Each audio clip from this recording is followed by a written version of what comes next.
ఎన్టీఆర్ కు భారత రత్న వస్తుందని ఆశిస్తున్నామన్నారు మంత్రి నారా లోకేష్. దానికి సంబంధించిన అప్డేట్స్ మనం చూస్తూ ఉన్నాం. సీఎం చంద్రబాబు, టీడీపీ నేతలు కేంద్రంతో మాట్లాడుతున్నామని చెప్పారు.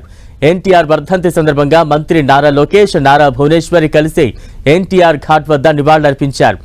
నాయకుడిగా, సీఎంగా ప్రజలకు ఎన్టీఆర్ చేసిన సేవలను గుర్తు చేశారు. తెలుగు జాతి ఎక్కడ ఉన్నా అగ్రస్థానంలోకి ఎదగాలని లోకేష్ ఆకాంక్షించారు.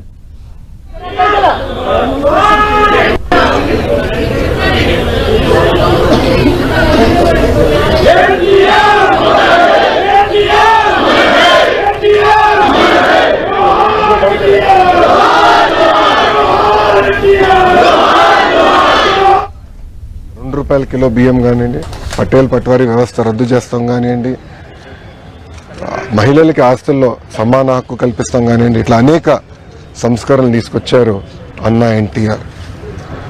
అన్నా ఎన్టీఆర్ వల్లనే ఈరోజు తెలుగోళ్ళు తలెత్తుకుని తిరిగే పరిస్థితి వచ్చింది. ఆనాడు భారతదేశంలో తెలుగోళ్ళు అంటే మద్రాసీలు అనేవారు. కానీ తెలుగు జాతి గర్వించే విధంగా ఆయన మన గలం ఢిల్లీలో వినిపించారు. ఆనాడు ఆయన బర్తరఫ్ చేస్తే కేంద్ర ప్రభుత్వంతో పోరాడి మళ్ళీ పార్టీ అధికారంలో నిలబెట్టుకున్న వ్యక్తి అన్నా ఎన్టీఆర్. ఒక వ్యక్తితో ప్రారంభమైన తెలుగుదేశం పార్టీ ఈరోజు 1 కోటి మందితో సభ్యత్వాలు తీసుకుని నిజమే చాలా గర్వకారణం. ఆ డిమాండ్ ఉంది. మా జాతీయ అధ్యక్షులు గారు చంద్రబాబు నాయుడు గారు దానిపైన స్పష్టంగా ఈరోజు కూడా మాట్లాడతారు.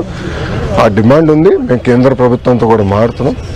తప్పనిసరిగా అన్న ఎన్టీఆర్కి భారత రత్న ఇస్తారని ఆశిస్తున్నాం.